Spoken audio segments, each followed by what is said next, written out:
The statements we're about to show you are from the Holy Quran, and is said to be the official, unchanged, pure word of God, revealed over 1400 years ago. Claiming to be the word of God is a heavy statement, and without proof, or if a single contradiction is found within the book, the apparent word of God will be proven false. So without further ado, let's put the book to the test. In the 23rd chapter, titled The Believers, from the 12th to the 14th verses, God is said to give a detailed description of how the human being is formed.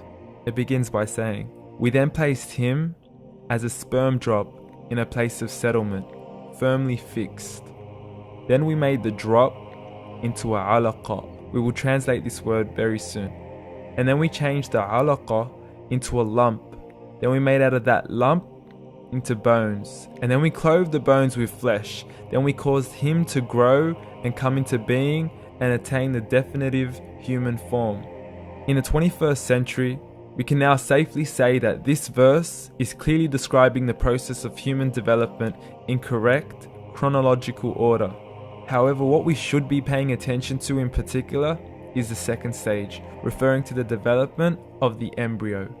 The specific word used to describe the embryo in this verse is the word alaqa. The word alaqa, when translated into English, can mean three separate things.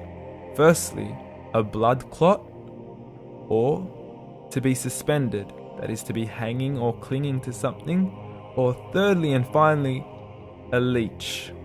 Now, all three definitions don't come anywhere near what we perceive to be the human embryo. So, why are these words used, and what significance do they share with the human embryo? Can the embryo be described as a blood clot? Well, what do you think?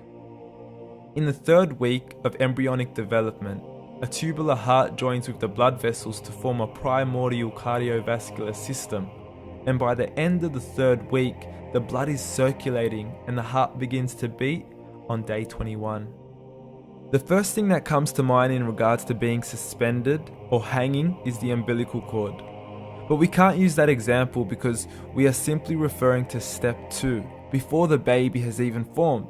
But we now know today that the umbilical cord is formed from the connecting stalk. And the connecting stalk is formed as soon as the embryo is formed.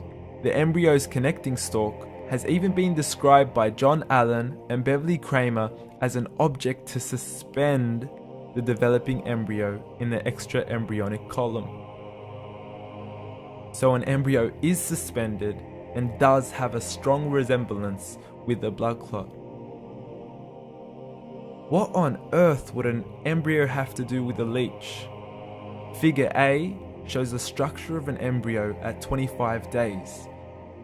Figure B shows a leech. Now please note once again that the embryo in this stage is no greater than the size of a kernel of wheat. This is an X-ray of the embryo at 22 days.